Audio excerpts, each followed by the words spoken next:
my dear Pepito. My dear, sweet, obedient Pepito. You can take him with you if you wish. Oh, I could just imagine my father's face if I were to return to the vicarage with Pepito. Oh, besides, he is yours, Edith. Your own children will be playing with him soon. Oh, Cousin Margaret, one does not say such things. Oh, 3 days, and you will be the happy, radiant bride. And then lots of little ones all clamouring for rides on Pepito. What fun we used to have in this room. Look. Here is the sampler we worked together. Under that most forbidding governess we had. Young ladies must always have clean hands and press their lips tightly when they chew their food. She was an old dragon. Oh, yes, she was rather. And this is the bed I lay in the first night I arrived. A little girl of 9.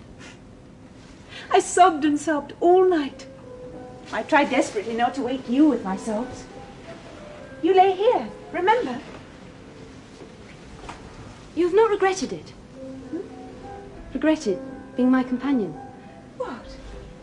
Living here in Harley Street? For 10 whole years in the most fashionable part of London. Oh, dear Cousin Edith, what girl in the world could regret having had such an opportunity? Well, then why leave? My mother would be delighted for you to stay on. Besides, what hope will there be for you if you bury yourself in the country? Hope? There are no husbands in Hampshire. Not for you. Come. Oh, it's beautiful. You'll marry a man from London. I'm certain of it. Oh, will I? What's more, I'll tell you his name if you like. You needn't bother. It will not be him, I promise you that. Edith, your mother bids me command you to return to your guests. They're anxious to examine these eastern delights. Part of your trousseau, I believe. But we have yet to fold them. Well, you folded one, now that's sufficient. Go display it. Margaret and I will follow after with the others. Good excuse, Henry. Good excuse.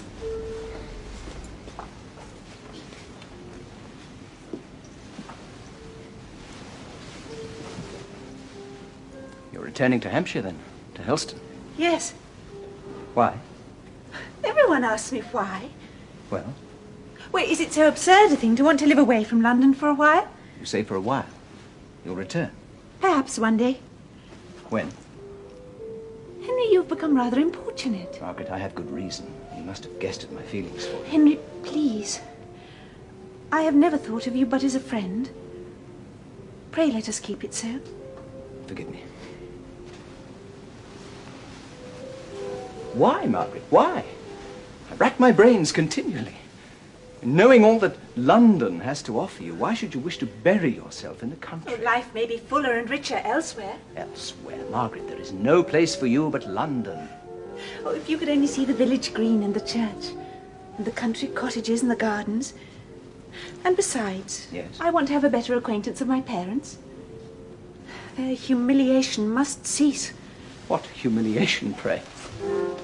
Well, it is generally noised in London that I've been Edith's companion all these years because my mother suffers from ill health. Well, is that not true? Partly true. Well, the real reason is that my aunt considered my mother had married beneath her. That is why I've been, as it were, adopted. But your father's a clergyman. Yes, but Papa's living is a very small one. My father is a man of conscience. He thinks for himself. And that is what I intend to do, Henry. Think for myself.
Dixon, where have you been, my dear? These flowers should be in the drawing room. I'd finished Miss Margaret's room, Mum. So I thought I'd give the furniture in Master Frederick's room an extra bit of polish. Frederick's room, but why? I'd like Miss Margaret to see that I've been keeping her brother's room spick and span. It's a wasted effort, Dixon. You know as I do he'll never return. Oh, yes, he will, Ma'am. The day's not far off when you'll have the whole of your family under this roof once more. You mark my words. Dixon, my son will never come back to England. He can't. But he's innocent, Ma'am. And they'll prove him innocent. Dixon, please. All these years I've tried to protect Margaret from the truth. She thinks he's happy living in Spain. Well, let her. Forgive me, Ma'am, but I can't hardly believe that I think I found hear them.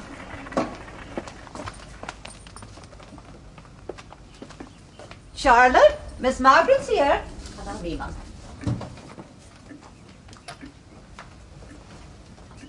Margaret. Oh, Mama. Welcome home. Welcome home, dear. Dear Mama. Had a good journey, have you, Miss Margaret? Yes, thank you.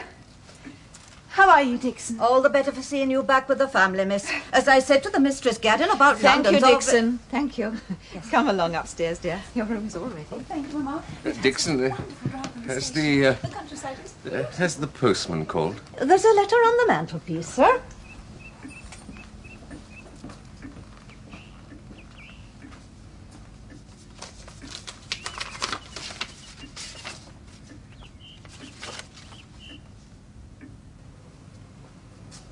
And how is the wedding? You must tell me. Oh, Mama, I should need a whole day to tell you about that. Such excitement. And Edith so lovely. Well, wasn't she, Papa? Another cup, dear. No, thank you. If you'll excuse me, Oh, yes, Richard. I have a rather urgent letter I must answer. Certainly, Richard. By all means, certainly. Mama, Tell me, was it a pretty dress? what is troubling him? Your father? Nothing that I know of. He looks so careworn. You've grown up now, Margaret. You see him as others see him. He is always like that. I married a scholar. He's only happy in his books. But he is worried, isn't he, Mama?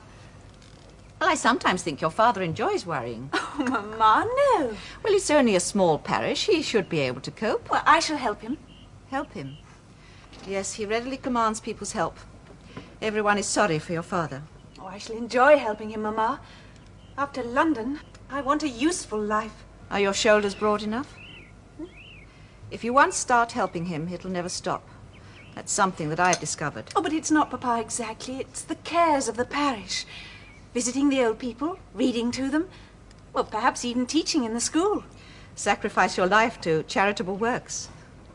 Well, the young do have noble aims. Fleeting, perhaps, but noble.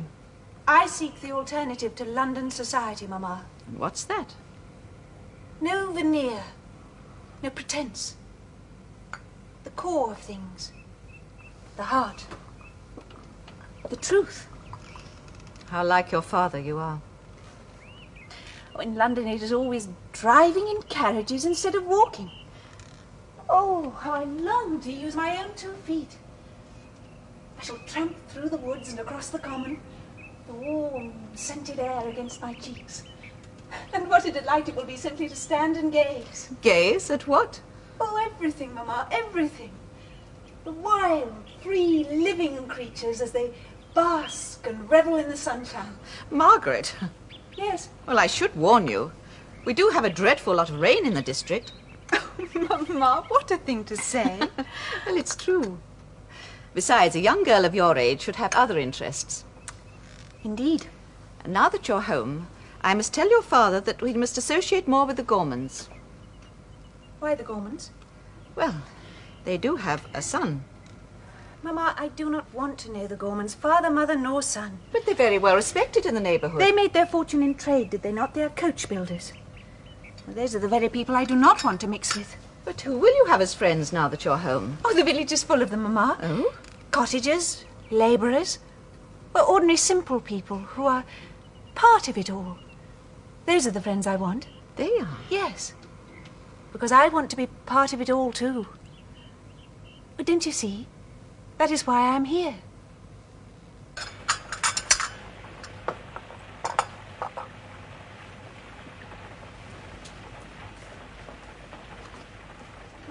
really must start thinking about the distribution of winter clothing. I always rely upon Dixon to tell me about the needy and the truly deserving.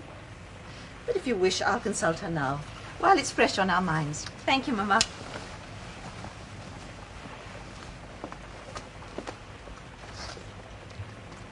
Margaret, Yes, Papa?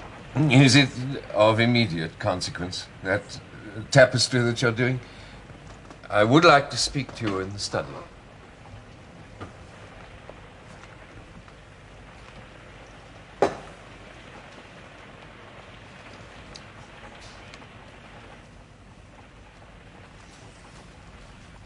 Do sit down, will you?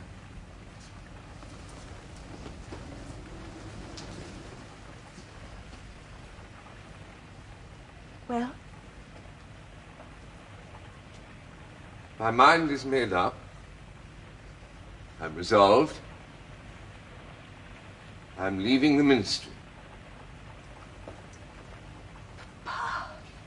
I can no longer be a minister in the Church of England. I've prayed to God for guidance, night and day, for years. But your coming home, Margaret, your honesty and innocence, has caused me to hold fast to my own integrity. I believe in God, but I cannot accept the 39 Articles. I dissent from the dogma of the established church. Papa, have you well considered? It seems so terrible, so shocking. Listen, Margaret. This is the testimony of one who was once a clergyman in a country parish, like myself. It was written by Mr. Oldfield, minister of Carsington, 160 years ago or more. When thou canst no longer continue in thy work without dishonor to God, foregoing thy integrity, wounding conscience, and hazarding the loss of thy salvation, thou mayest, yea, thou must believe that God will turn thy very silence to his glory. When God will not use you in one kind, yet he will in another. I must do what my conscience bids me, must I not, Margaret? Assuredly, Papa. What does Mamma say to this? Your mother has always been ambitious for me. A country parish was not what was in her mind for all her years. She wished me to climb. A month ago, her wish was granted. The bishop offered me a much better living, a town parish. I refused it.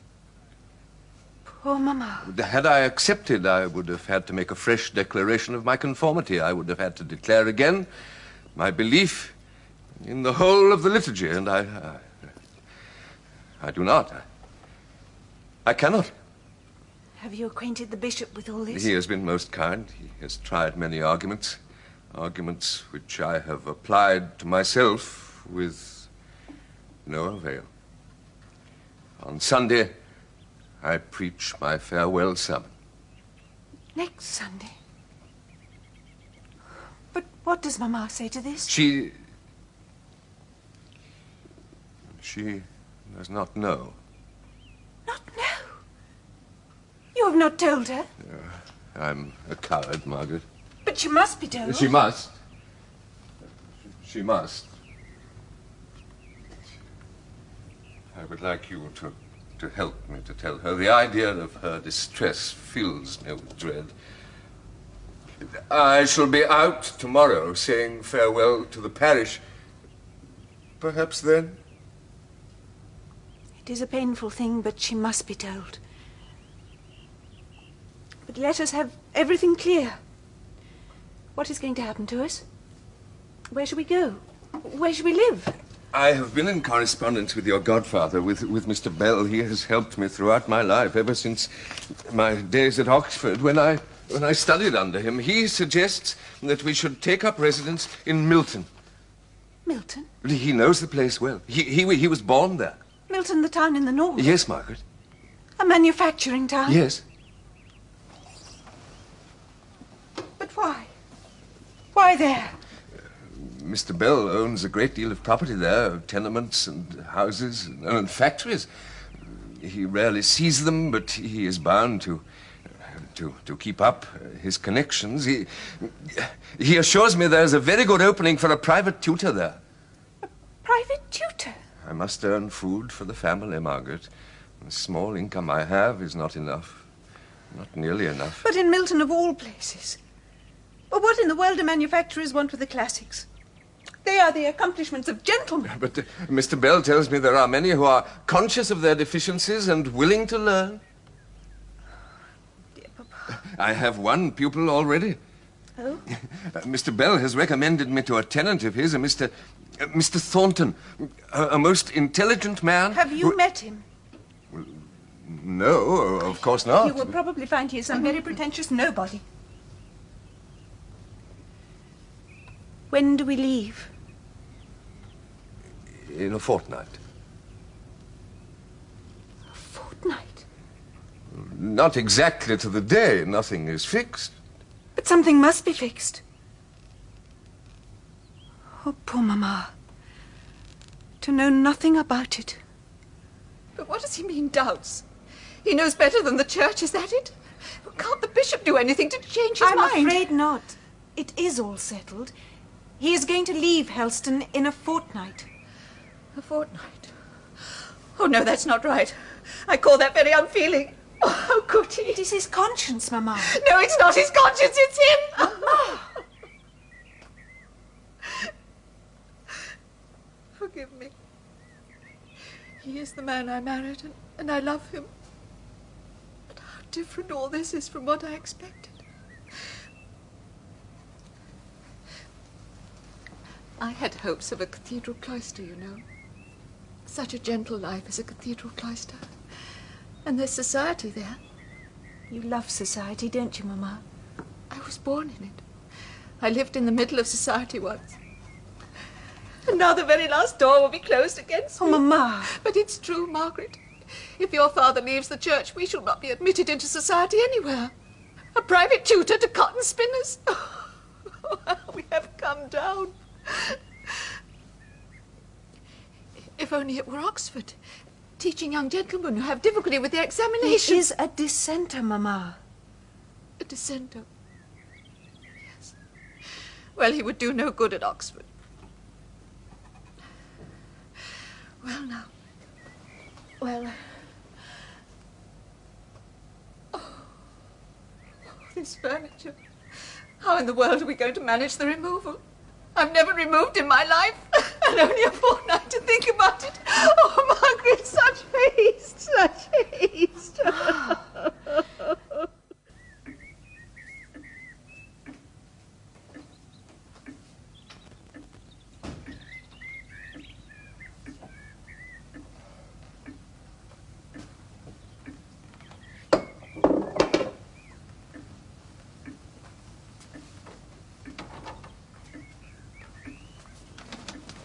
Sir, Well, Dixon.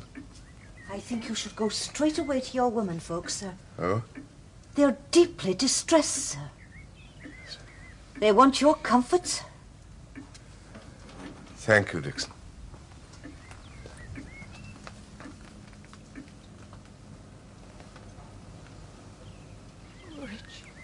Richard, you should have told me. Not Margaret, me. You should have come to me. Why didn't you?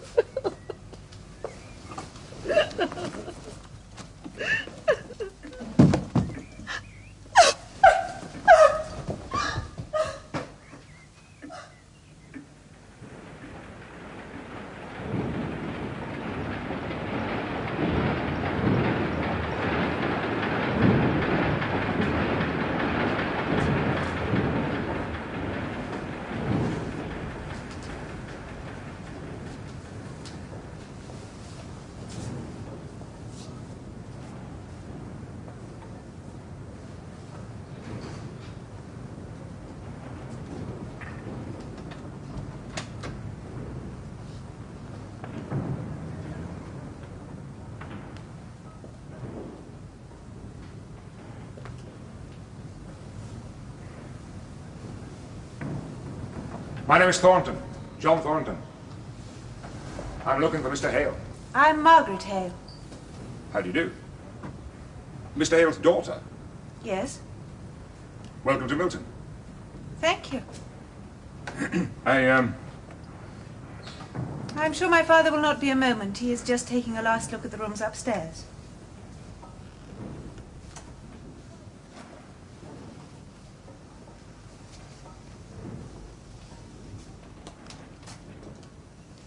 You are to be my father's future scholar, I believe.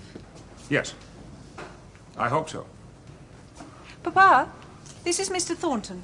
Ah, how do you do? How do you do, sir? I take it most kindly, sir, that within some 2 hours of our arrival in Milton you have sought us out. It's my pleasure. How did you know we were here? No mystery. I knew the hour and date of your arrival from Mr. Bell.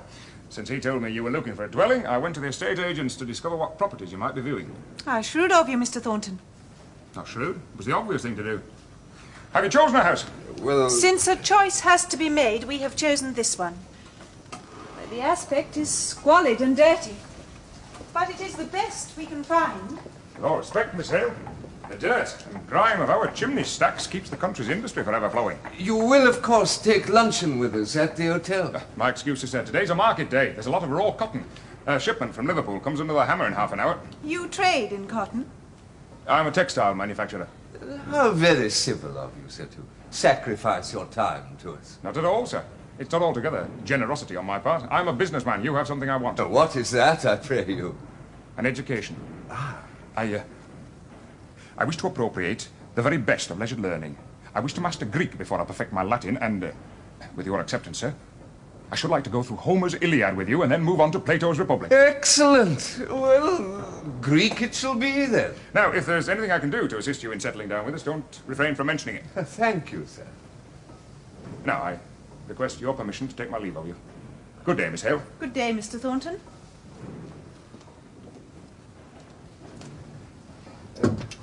Good day, Mr. Hale. Good day, Mr. Thornton.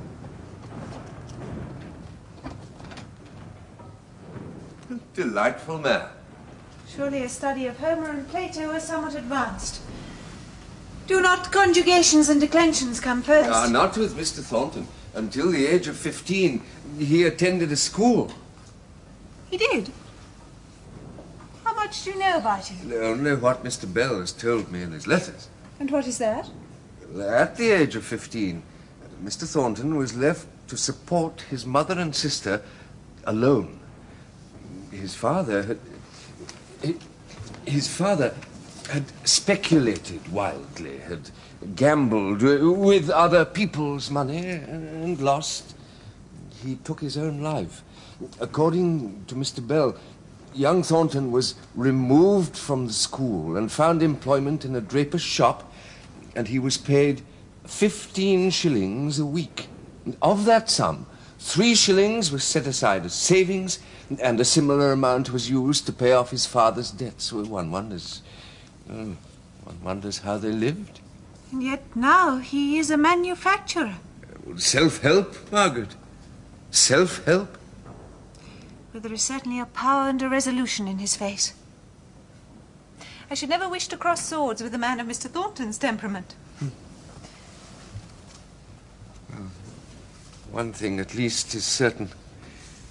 We have chosen a new home. Yes, Papa. We have a house.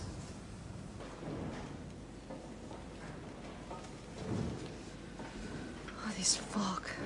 You can smell it in the house. It creeps in everywhere.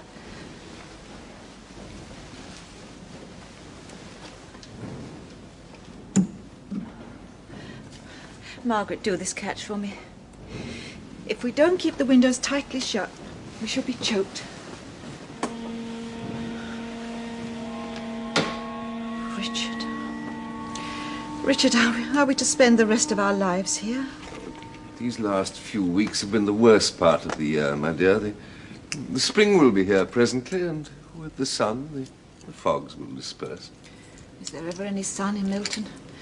I've seen no sign of it. In London, Mamma, the fogs are sometimes far worse. But then you had friends in London. So did I when I was a girl.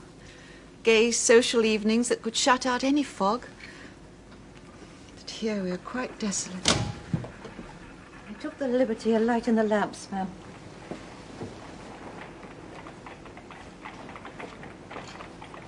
I know they're half hour before their time, but 'tis best to get these shutters barred up. Good idea, Dixon. Ah, it'll keep the bad air out. Fog brings an awful smell with it from these canals. Margaret, Yes, Mamma? get me my wool, dear. You're not going out, are you? Yes, Mamma. With your permission, I would like to go out. But where, child? In this fog, at this hour, unescorted? Oh, Mamma, you heard the factory hooters. Well, Well, hundreds of girls have just finished their day's work and are walking home alone at this moment. but you're not a factory girl, Margaret. No, Mamma, but I'm going to visit one. Visit one? I've promised. Who is she, Margaret? Neighbours, Papa. She and her father live nearby. Oh, not in the back-to-back houses. If we are not to remain desolate, we must mix a little more. But Margaret, such people, you cannot be serious. But I am. Have you been invited? Yes, twice. Well, that is what makes it so embarrassing. Why, I cannot pass them again in the street and let them invite me a third time. The girl is so desperately sick and ill. It's pitiful to see her. Margaret loves to do good works. But this is not Hampshire, dear. We haven't the means to comfort the poor. There's no alms box to distribute, is there, Richard? No, my dear. Mamma, this is not charity. It is a girl of my own age. She's too ill to work in the factories as she used to. She needs a friend. I need a friend too. Here is my rare opportunity of getting to know someone who lives here. But Margaret, she lives in one of those little hovels. Their whole way of life, it's different from what you've been used to. I am a little apprehensive, Mamma. That is why I've put off going to see them, I suppose. But we must not stand aloof. Life is so much richer when you are part of it all. One thing is certain, Maria. This northern town and its ways has a great fascination for our daughter. Unfortunately, this is the very evening when Mr. Thornton is coming. Well, what difference does that make? You must realize, my dear, that after I've given him his lesson in Greek, he delights to relax amongst us for a time. Papa, I'm going to visit a girl who is desperately sick. Near death. Dear.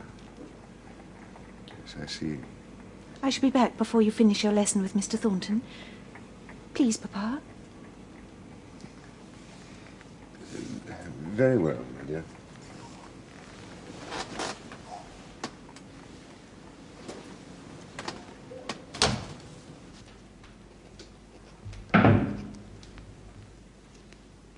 Is that you, John? Yes, Mother. What are you doing here? I thought you were going straight from work to that friend of Mr. Bell's, that Mr. Hale. Yes, so I am, Mother. I've come home to change. Change? Why should you change to visit an old parson? Mr. Hale's a gentleman. His wife and daughter are ladies. Ladies? Do they teach, too? Oh, that?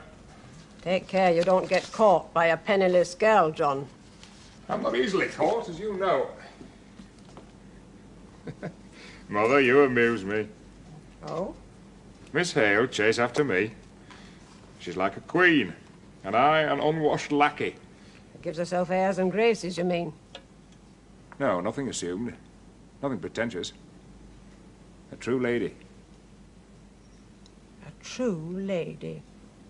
Well? And you say I amuse you.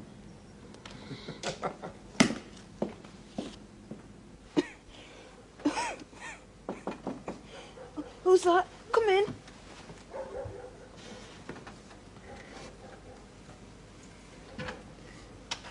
You. Yes, Bessie. Father says he's out of sight, out of mind with your sort. Is this your sister? How do you do? I should leave her. It's a bit mithered up here. How are you, Bessie? All stifled up, miss. All stifled up. Spring is coming. You will be better then. Spring to summer won't do me no good.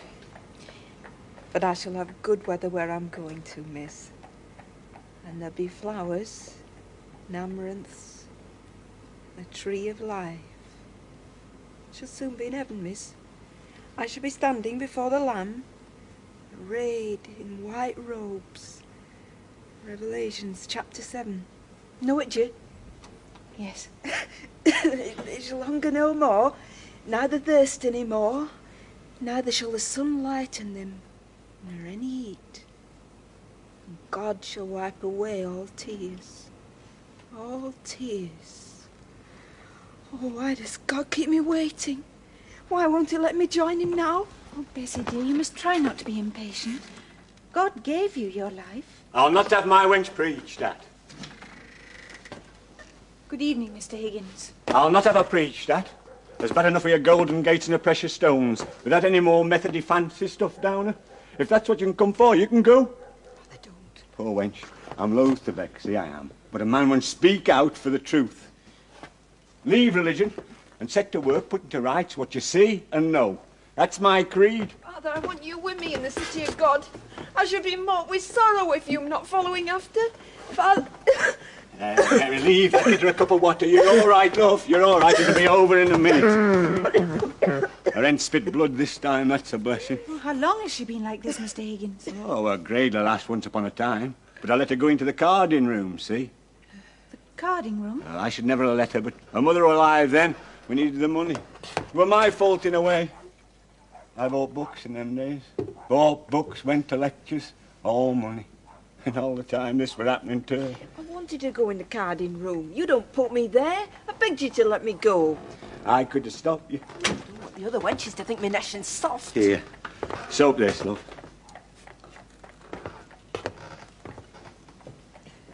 Explain to me, will you please, the carding room? Oh, it's the fluff, miss. Gets in your lungs, poisons you. Fluff? Aye, fluff. Little bits that fly off the cotton when they're carding it and fill the air till it looks all fine white dust. They say it winds round the lungs, tightens them up. Some can stand it. Some just falls into waste. Coughing, spitting blood. Poisoned, you see, by the fluff.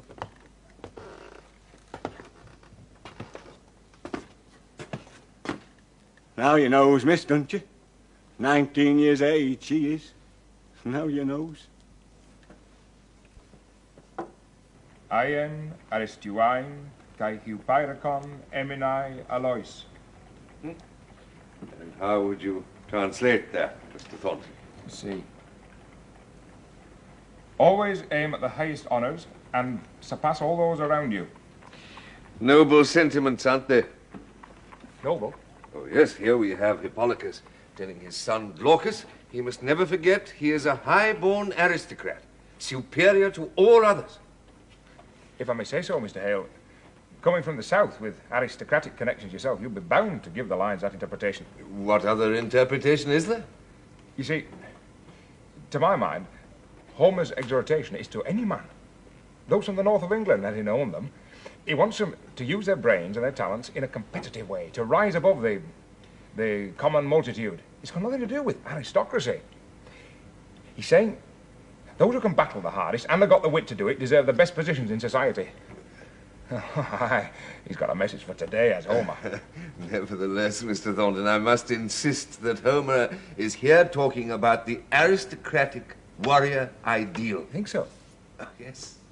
Hippolocus is only one ally of the Trojans amongst many, yet he insists that his tribe must shine above all others. But you could say that of us, the northern tribe. You see, we've got something which is far superior to anything the south can provide. And what is more, we know it. And what is the something you have got, Mr. Thornton? Do beg your pardon, Miss Hale. I didn't hear you come in. Margaret, do go through, Mr. Thornton, and we shall have some tea after our Herculean labours. No labour. Sit down, won't you? Thank you. And what have you got, Mr. Thornton, that is so superior to the south? In short, hard work and true determination. The will to win. Only some of you, Mr. Thornton. Only people like you. Margaret. Have you a carding room, Mr. Thornton, and do the girls die from the fluff? Carding room? I don't follow, Margaret. No doubt Mr. Thornton will explain. You have been talking to some of the workers? Yes. Then let me tell you this, Miss Hale. I'm willing to install a wheel in my mill. A great wheel that'll make a draft carry away the dust. It'll cost £600, but I'm willing to install it. Then why don't you? Because the hands say they prefer to work without ventilation. They say if they stop swallowing the fluff, they get hungry. Even the gods are powerless, Mr. Hale, when it comes to such ignorance. And who keeps them ignorant, Mr. Thornton? You who study Homer? Who keeps them ignorant? Miss Hale, it's one of the great beauties of our system that a working man can better himself. He can even become a master if he applies himself. Now, I've risen. They haven't. I've become a master. And, as such, I employ despotism. I hope a wise one. But a despotism, nevertheless, in a heroical sense, I mean. Indeed. I make order out of chaos. That's what a master does. And I think my order is infinitely superior to their chaos. You put your own interest first, of course. Certainly I do, Miss Hale. My interest must always come first.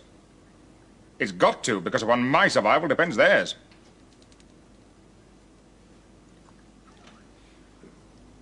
More tea. No, thank you, Mr. Hale. I've had my hour's study. I think I should get back now. As you wish, Mr. Thornton. Good evening, Miss Hale. Mr. Thornton? Ah, thank you.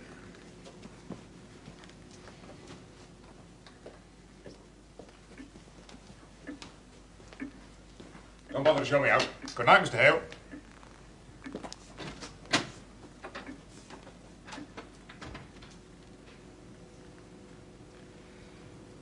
A remarkable man, Margaret. Remarkable, perhaps. But personally, I do not like him. I do not like him at all.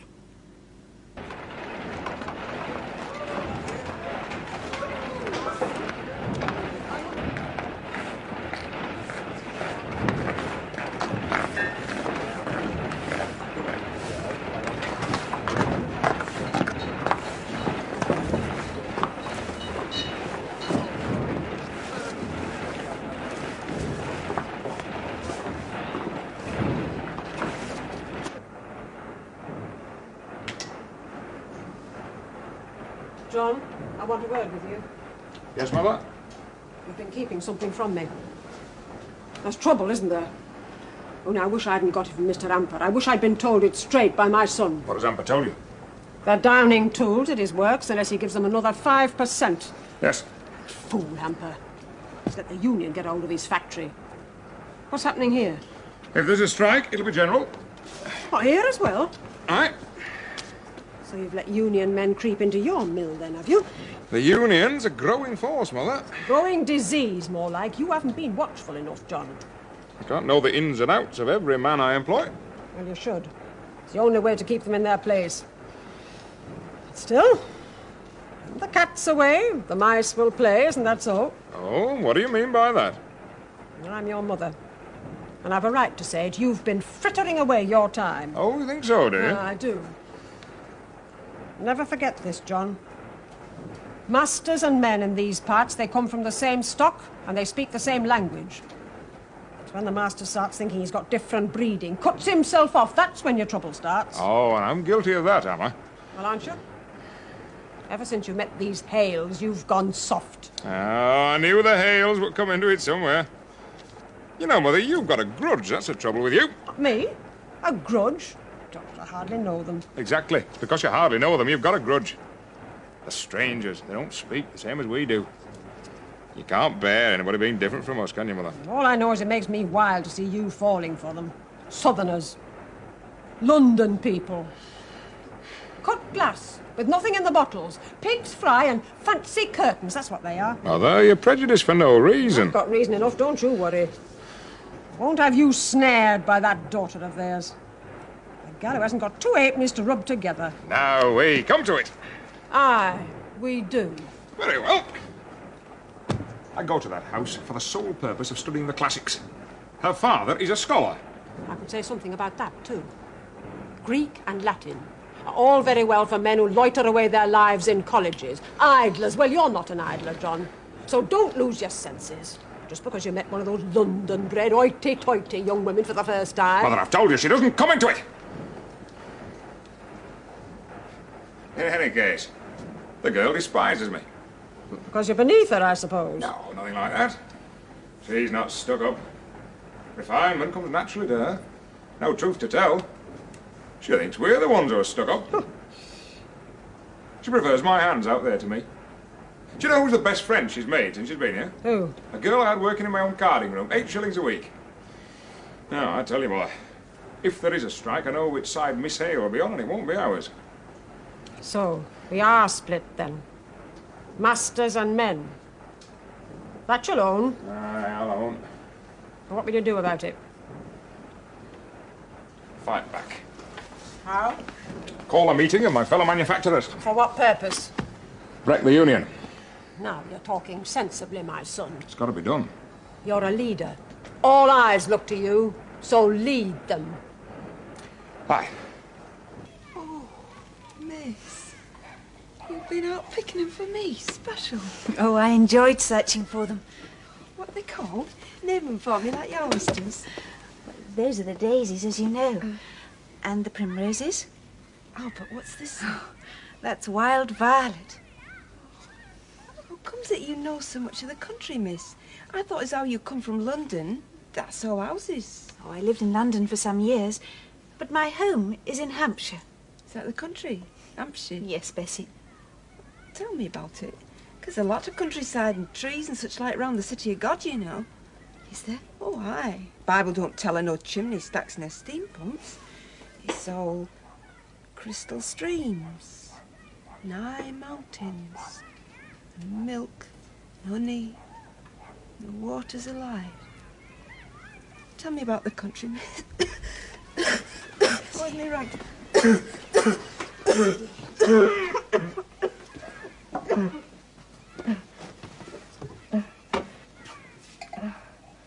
Oh, better out in miss. Well, let's hear you speak of the country, please. Oh, I wish you could see it, Bessie. I love the house we have left so dearly. There are great trees with long, level branches that make a deep shade of rest, even at noonday. The grass is as soft and fine as velvet. Nearby, there's a little stream.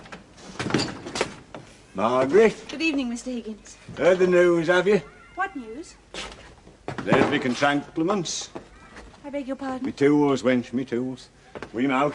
Oh, they're not on strike. Aye, Bess, and this time we ain't going to dang the masters. We laid our plans desperate deep, I tell you. No, Dad, no, please. Yeah, we don't want no blarting. No, you mustn't. Who says? It was a strike when Mum died. You know how it was. We starved. We clemmed and clemmed. And y'all started a drifting back. And what held out was no work for them. Was turned away. All they could do was beg. That there strike were badly managed. We ain't got a union this time. A union? What difference does that make? All the difference in the world. We ain't getting money laid by. We ain't going to stand and fall together. There's not a man in us going in for less wages than the union says is our due. Hooray. That's what I say. Hooray for the union. Let Thornton and his set Luke do it. All right? Are you gentlemen all right? It's all right, we'll start at once. Gentlemen, to business if you please.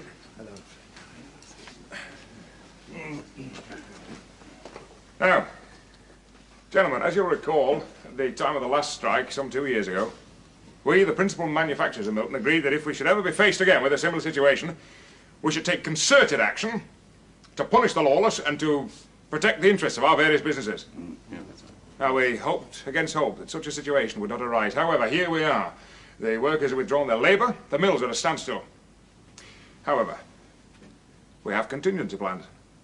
We can import labour from Ireland. Now, we agreed. I've corresponded with an agent in Dublin. He's prepared to send us as much labour as we require. His first shipment will be 150 hands, 90 male, 60 female, all sound of health and no criminal record. So, I put it to the vote.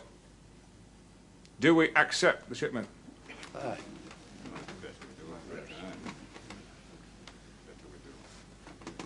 Motion carried. Business concluded, gentlemen. Now, let me give you a fill-up of that, can I? That went very well for us, I think.